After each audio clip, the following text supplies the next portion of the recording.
சிறுகீரை தான் வந்து நம்ம இன்றைக்கி பண்ண போகிறோம். சிறுகீரையை நல்லா வந்து பொடிசாக அரிஞ்சு அலசி 3 தடவை அலசி வச்சுருக்கேன்.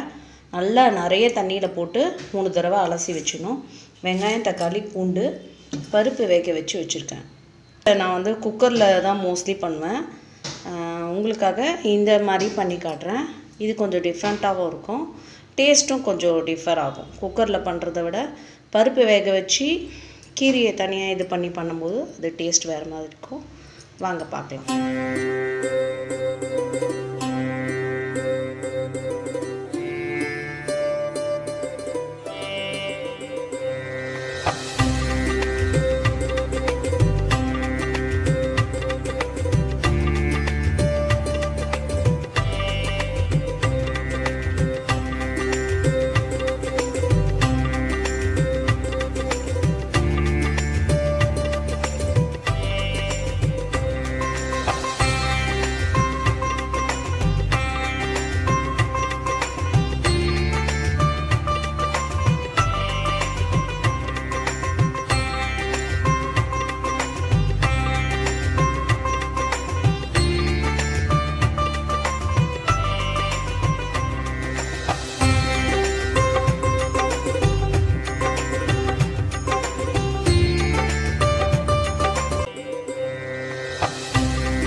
சூப்பரான கீரை செம்மையாக ரெடியாக இருக்குது.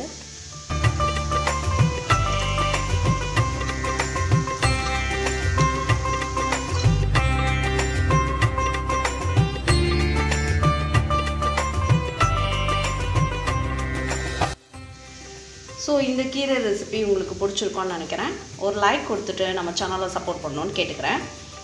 இந்த கீரை ரெசிபி மாதிரியே நிறைய கீரையில் வந்து டிஃப்ரெண்ட்டாக பண்ணலாம். நெக்ஸ்ட் டைம் வந்து உங்களுக்கு வேறு ஒரு கீரையில் வேறு மாதிரி டிஃப்ரெண்ட் ஸ்டைலில் சொல்கிறேன். ஒன்று ஒரு டேஸ்ட்டு கொடுக்கும். ஸோ இந்த மாதிரி கிடையாது ஒரு டேஸ்ட் இருக்கும். குக்கரில் பண்ணால் அது ஒரு டேஸ்ட் இருக்கும். புதுசாக பார்க்குறீங்கன்னா சப்ஸ்கிரைப் பண்ணி தொடர்ந்து நம்ம சேனலை சப்போர்ட் பண்ணணுன்னு கேட்குறேன். தேங்க்யூ.